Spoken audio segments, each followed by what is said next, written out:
Hello, welcome to another episode of Growing the Game podcast. My name is Kwekuke Kelly and I'm your host for today. And today I have a special guest here in the person of Ivan Almeida, a Cape Verdean international basketball player who also is the co-founder of Kriol Stars. Welcome, Mr. Almeida. It's a pleasure to be with you. Yeah, it's a pleasure having you also on my podcast. I didn't think it was going to be easy to get you on, but God willing, I got you. It's pretty easy, Yeah, man. We very humble people. thanks for this privilege. So to start with, please can you tell us a short story about Ivan Almeida? Just a quick background. I was born and raised in Cape Verde, Cabo Verde. Played here, finished high school in 2017, 2006. When I was 17 years old. I started playing basketball when I was 11 years old.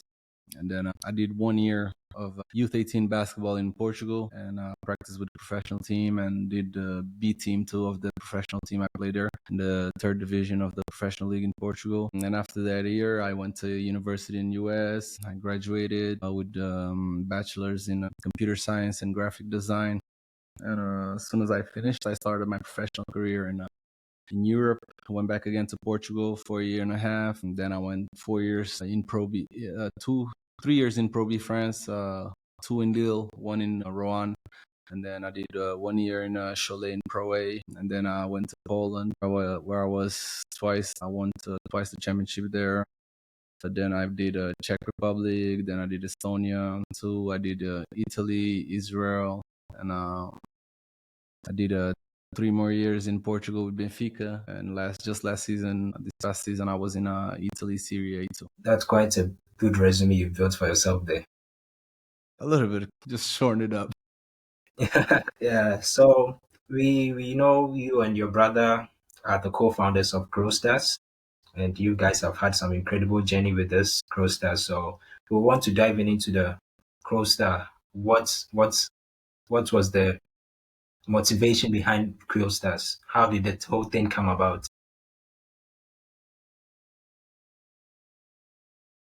We created a Kriol Star to be a giving back foundation for Cape Verde. It was at a time where we used to play here every summer, and since at least me, I was coming back to Cape Verde every summer since 2007 till 2013. That was the last time. And then the league here kind of put us a block from us playing here in Cabo Verde. So I felt the need to give back to the basketball here, and a way we found out to do that it was to create the Kriol Star Foundation, and a way to bring two Cape Verdeans that were outside, like Beto Gomes, João Gomes, that plays in Benfica, Carlos Andrade, that's retired now, or Nat Hallman. So we can bring some Cape Verdean players that play outside of Cape Verde but never had the experience to play here. And we wanted to create a kind of a reference for the kids, show them a lot of players that are playing professional overseas, and show them that they can dream about playing professional if they work hard. So we did clinics here with coaches, referees, trying to push the game forward. And that was the whole main idea behind Kriol Star at the time. The money we raised for the week of Kriol Star we organized here in Praia, all the money that we raised, we donated it to institutions here in Cape Verde. So it was a foundation towards giving back and helping the community. That's quite nice of you and your brother. I think people in Cape Verde will be very proud of you guys. Thank you, Yeah, thank so you. fast forward, we saw this year the shocker where we saw Krill Stars participating in the B. So how was the journey been? How's the journey been so far? The Kriol Star becoming the team, I think that's the whole and solely responsibility of my brother. He came up with it. I think they did the qualifiers, which they did in Libya and then in Kenya, where they qualified. Been following the journey, been following his dream of having he's been having a dream of putting a Cape Verde team in BAL for about 2 3 years. For 2 3 years, he's been like, Cape Verde should have a team in BAL. That's Cape Verde would kill it in the BAL. So this year, he finally we had an opportunity to do the qualifiers. Joel took care of everything with a couple of external investors, and they managed to bring the team to the qualifiers and qualify for the BAL. And then and then I told him if we qualify, I'm going, as we did. Um, this past week, I'm still letting everything, all the dust fall from everything we did in the car this past week, because it was huge. It was huge. Yes, yes, I think nobody expected us to win any game. I think in the whole history of African League basketball or BAL, no team from Cape Verde has ever done what we did. exactly. I think we came there as underdogs and a Cinderella story, and we delivered what we promised, which was qualify for the playoffs, which was our goal from the beginning. And before we went to the Sahara Conference, even though we know the teams there were Petro, Monastir, and Villa Dakar, who teams Some who tough have matchups there.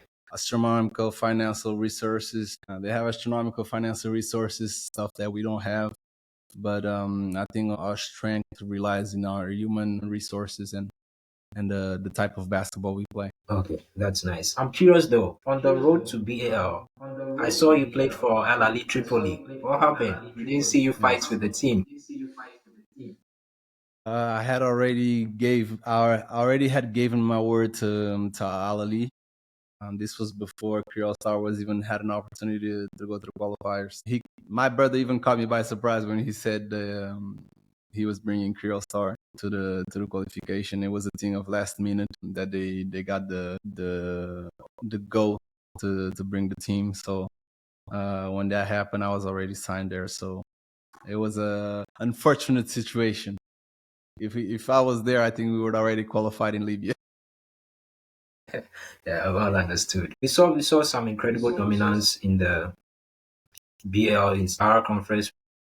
We took which happened in Senegal. Sorry, and we were shocked actually. But for me, I think I wasn't really that shocked because seeing the team you guys were bringing, I Yeah, think I believed you guys had an opportunity to prove a point. So I didn't yeah. see the reason for seeing you guys as an underdogs. And I guess I was right somehow, some way. But can you tell us what was the feeling in the first game? What was the feeling like? I think it was great in the first game because just gonna say we got beaten so bad. I think that was a humble moment for us to get us humbled, and also to get a lot of players accustomed to what it is to play in BAL. A lot of people come here and think it's a walk in the park, and they don't know what the African basketball landscape looks like. So they think, oh, we're going there, we're gonna be fine, we're gonna play our game, and when they shocked us, it was really bad, and it put some people right into their places to be humble and to work for the team. And for me, I played a lot of years in Africa, especially with the Afro baskets and the qualifications of Zone 2 and stuff. Yeah.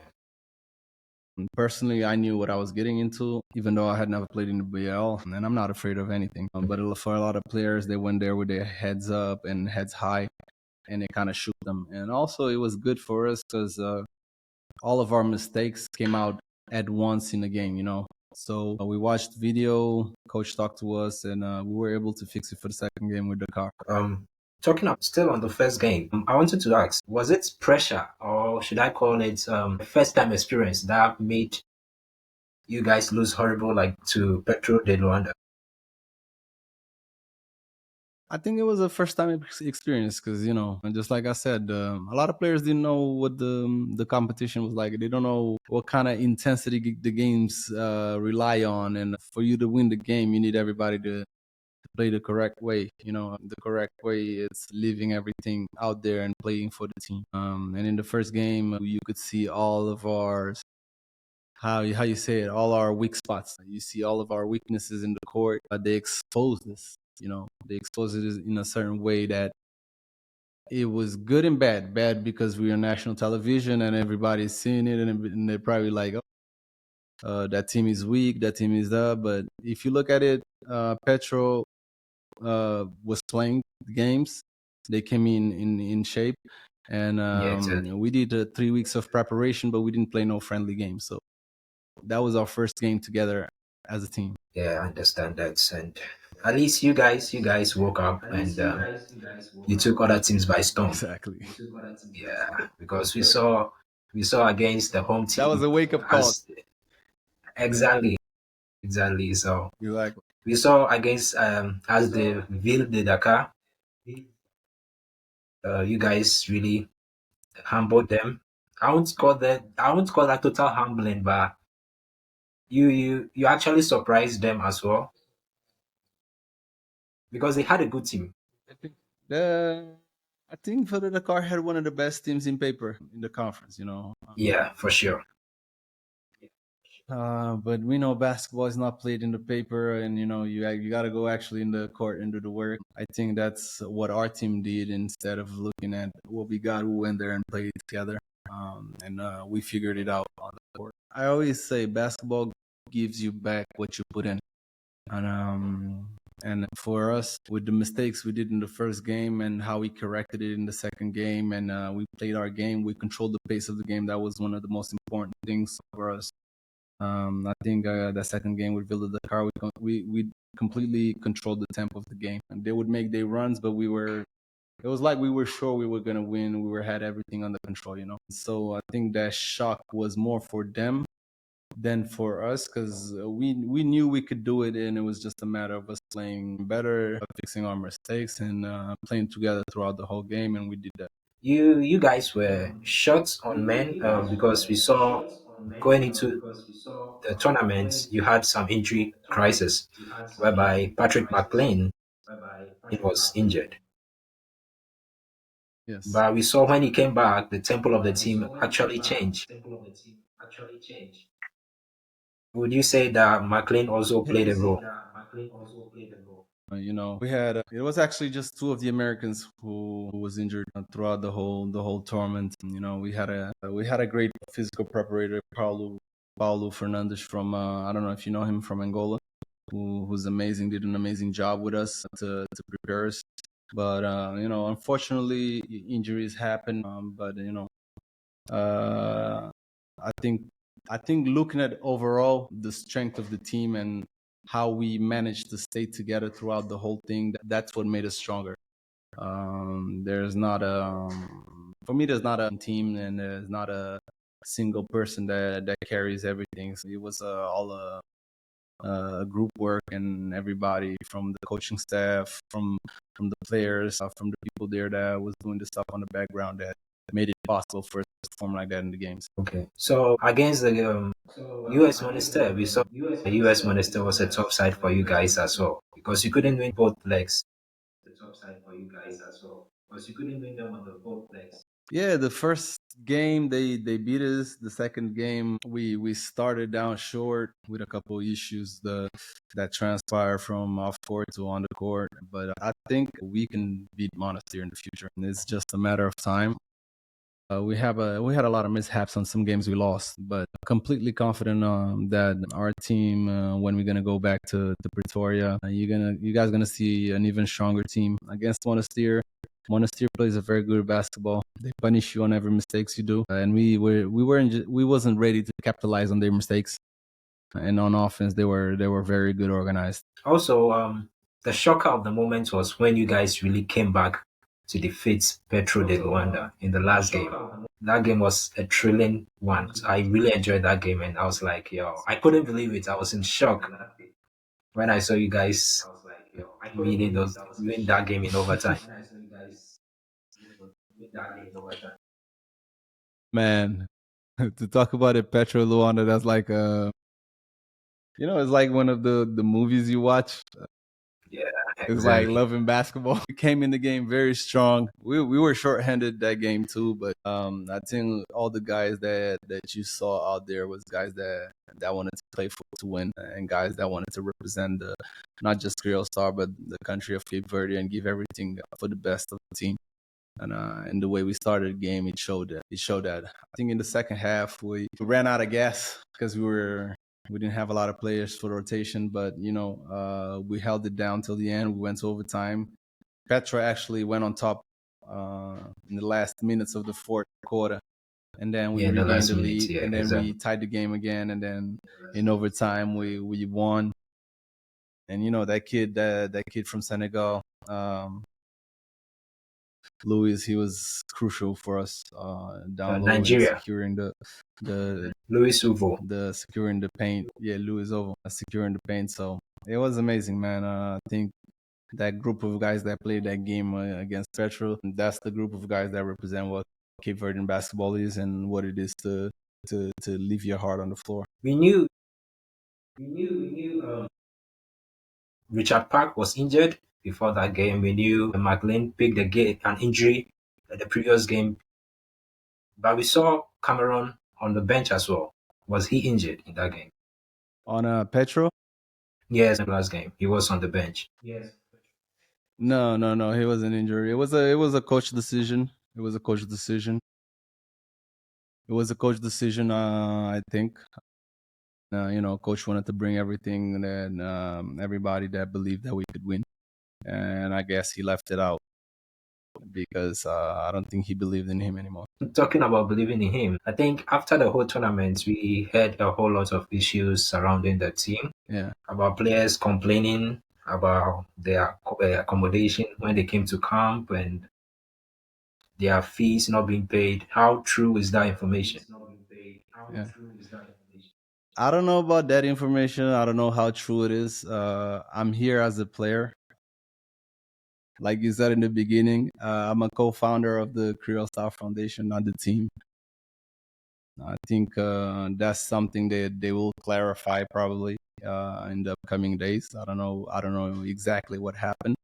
I know that after Petrol won the game, I was just celebrating with my teammates, and I didn't see nothing else that some of the stuff that there's written. I didn't see nothing of those things that happened that they said. Even in Cape Verde, when we were here in training camp, I didn't see nobody complaining about housing or anything. So, but I can't tell you the extent of truthfulness on those statements. Personally, the guys that were here in Cape Verde, and I was here too since the beginning. Everybody had a good time here in Cape Verde. We did a good training camp, and everybody was prepared. Okay, so moving forward, we saw McLean left to Urunani. Was it a team decision or he just took the decision to just knowing that he's qualified to the finals? I think that was his decision to leave. I don't know to what extent is the thing with the direction here of Creole Star and stuff, but I think he left because he probably figure out he's not gonna go to Pretoria with us, so I think he left. So are we should we be expecting some new signings? Probably. Okay, okay. Yeah, because I'm actually going to be rooting for you guys when you come to South Africa here. So We'll sign somebody because we probably gonna need somebody to come because I think we're gonna need, especially looking at the coach's decision during the last game of the tournament. I think there's gonna be some changes. Yeah. that's really interesting, and I wish you all the best in South Africa, though. Oh Yeah, yes. And you should know. You should hopefully know. we link up. We link up when I'm there. Yeah, hopefully. I've been to South Africa. I only been in the airport. I never been there, Okay. so that's one of the Yeah, places I'm definitely yeah, hopefully. gonna enjoy while I'm being there. Then I guess you should come down to Cape Town then after the whole tournament. Cape After the tournament, Cape Town. You Yeah, suggest Cape that? Town. Yeah, yeah, yeah, yeah. Okay. Yeah, come have some fun here before you move back to How Cabo far is Verde. it from Pretoria? It's quite a distance. Quite a distance. Yeah, it's quite a distance. I'll see, but I'll see if I can make it because since I'm there, and, it's quite a distance from Cape Verde to Pretoria too. So while I'm there, I'll Yeah, see if I can schedule something after the games to go to the Cape Town to visit. certainly, certainly. Maybe then, if you come, we could Definitely. link up better here in Cape Town. Listen, if you come to Cape Verde, you'll never want to go back. I'll tell you for sure. No, no. So far as I know, for You now, know, I have someone I who I know gotta. I'm coming to Now I Cape gotta Verde. sell So my country. I gotta sell you my country. This is paradise. really, You know, yeah, it's the African paradise. okay. That that's I why guess you need some to send like me an that's why invite. some of the yeah that's why when some of the statements came out, I was like, whoa, really? Yeah, Because people really loved Cape Verde, and they were talking just good things about Cape Verde, and then a statement like that comes out, and I was like, yeah. okay, I actually hear good things about Cape Verde too. So yeah, I was actually shocked because literally when I heard the statement, my intuition didn't allow me hold on. So I actually went asking, why weren't the players complaining before the whole tournament started? Why should they come out to complain after they've made it to the finals? Those were the questions I was asking. having fun. Everybody was good. Everybody was, I never heard nobody, especially I think Kriol Star being a fairly new organization. People are gonna try to stain it, and especially having this Cinderella story and first time on everything. I think there's no need to dwell on stuff like that and to especially stain images of the African basketball and the BAL. I think looking forward, we should really protect ourselves because sometimes we don't value African players and our African Exactly. places and some of the American players we don't see them doing this in their country, but then they come to other leagues overseas and leagues in BAL, and they now they start all this. I think we should protect what we have in here in Africa. BL is doing an amazing thing. I think the only way we can move forward is positive criticism and stuff that can make it only better. Yeah, I saw you had an incredible and an amazing game in Senegal because you were the leader in rebounds. I think with 10.7 or 10.3, if I'm not mistaken, on average, and second on the scoring board as well. I don't care about statistics, right? No, I'm just saying you did an I'm, amazing work out there. I'm, oh no, I'm all, I'm all about winning the games. I don't care about none of those statistics. They don't matter anything to me. My only goal is to win a game. Yeah, that's quite And a that's what spirit. matters. Like Statistics is nice. It's nice to have statistics, but 10 years from now they won't remember my statistics, but they will know Creole Star qualified for the first time forever. certainly, that's And that's what matters. so. I one question: which team was the toughest opponent you faced? Definitely Monastir. They were one of the toughest, Monastir and Petro.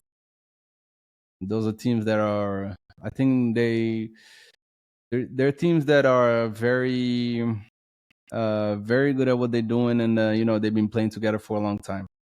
Yeah, they are all You champions can you as can well. see you can see their chemistry on the court. You can see the way they play basketball, that they know where everybody's at all times. So those one was the toughest teams to play against on the tournament, especially when you play against veterans, especially on Monastir. They have players who are veterans and know how to play, players who are also on the national team. Yeah, Monastir and Petro, the toughest ones. We saw also that dunk that took the team to an overtime against Petro. What were you confident in making that dunk, or you were like, okay, this is the spur of the moment. Let me just try do something. Which one? The one-handed dunk you did to send the game to. Oh, the overtime. Yeah. I just saw a window.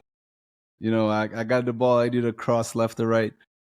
Mm, I saw the middle wide open. I was like, okay, go for it. yeah. Yeah, I that was thought a saver. that was my thought the whole way. And as soon as I grabbed the ball on my right hand, I was like, oh yeah, this is going in. I guess that'll be your favorite moment of the BAL.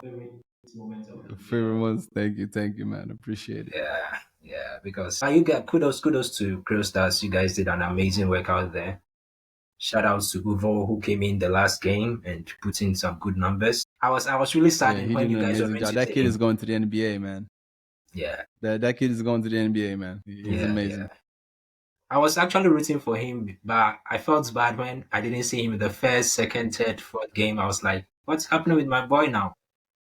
They gave he only appeared at the tournament. Part of the BL Elevate player. He Yeah, wasn't here with us in training camp. okay. So I think coach never seen him play. So we had already the team already set up, and since he met us in the car, and we didn't know what he could do. I think the coach kind of never had him play, but thank God he got to play in the Monastery game because then he was ready Yeah, to he kill it showed. against Petro. Yeah, yeah. I guess the coach will believe in him now moving Yeah, forward. Maybe he could get some more time. yeah. But God's plan, man. God's plan. God doesn't do anything that He doesn't think we can benefit from. So I think it was in God's plan for things to go like that. So it went the way it is, But God works in mysterious ways. Yeah, certainly, certainly, certainly. And I'm glad everything went smoothly and was okay with you guys. And yeah, we hope to see you guys in South Africa to put up that same fight you put in Senegal. Oh yes, we will. Because this part of the game is going to get more intense than Sahara Conference. Yeah, I was lifting weights on Monday and Tuesday when I was in the car. So right after the game. Yeah, I Don't think I worry, saw we that haven't on your stopped. status as well. We haven't stopped. Okay, because We haven't stopped. you're going to meet the team from Alexandra, the team that never lost in their conference. I know. Yeah, We know. We listen. Me, especially me. I know the level of high quality teams in Africa, and we're gonna be among the 8 best teams there. So it's not gonna be no joke. And I know it's gonna be even high level. So even more high level. So I'm getting ready. I'm already getting ready. I want to And get your. hopefully you'll see a different event too there in South Africa. We all have for the different events, the suspense, the thrilling moments. That's what we have for. Exactly. Yeah. So I want to ask you this question. There is one more conference to be played. That is the Now conference in Rwanda. You being part of the Al Ali team on the road to BL, do you think they are favorites to top that conference? I don't know. I haven't seen which teams are in the Nile conference. So we've So got you're just telling me now that Al APR, Ali is there? I didn't even know. I we've didn't got even know they APR were there. from Rwanda, we've Okay. got Nairobi City Tender from Kenya, and we've got Made by Ball from South Africa. Okay. Al Ali is gonna win it all. Okay. I knew you were going to say that because you played with them, so I'm not surprised though. They got talent, man, and they have a great coach too. Yeah, yeah, they've got some good players like Jalen Adams, Yes. Dion Thompson, Yeah. Caleb Agada, Boise. I think they've made some And quite signings for themselves. they just joined them with the local players. They have two, Exactly. 3 or 4 local players. Two are very good high level, and that's a bombastic combination they have right there. Yeah, exactly. But that's on paper.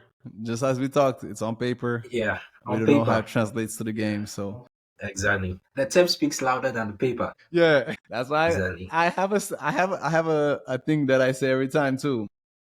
Bring your game, not your name. Yeah, I think I like that one. Bring your game, not your name. Yeah. I think I'm going to be working with that motto for now. Hey, it's copyrighted. I'm joking. You can use it. Yeah, yeah, but it's nice and it's a pleasure having to do this with you, Mr. Murder. I think Thank you, thank you. I It will be appreciate it. more interesting to see you when you come to South Africa for the finals. All right. Well, when we do it, we'll do something presential. We'll No do something problem. over No there problem. if you go. No problem. Anytime. No Yeah, problem. I'm planning. I'm planning on going, but we have to see. Time You're changes, planning on going, schedules so comes in, and hopefully things I'll happen when at the latter part things happen. So we can never be confident now. Yeah. So it's a nice time with you, and I think that's where our podcast will we'll call it a day. We call it a so day for thank today. call It's it a nice day. having this. Nice, nice, nice. Yeah. Thank you so much for having me here, man. It was a really pleasure to meet you, and hopefully I meet the person in South Africa, man. Yeah, it's a pleasure to meet you. Hopefully we pray it happens. Even if it doesn't happen in South Africa, maybe it will happen in Cape Verde. Okay. Okay. Thank you very much for If your you come to time. And Cabo Verde, you'll be a local citizen. oh, no problem. No problem. I'll be waiting for an invite from you. Okay, perfect. I got you. Okay.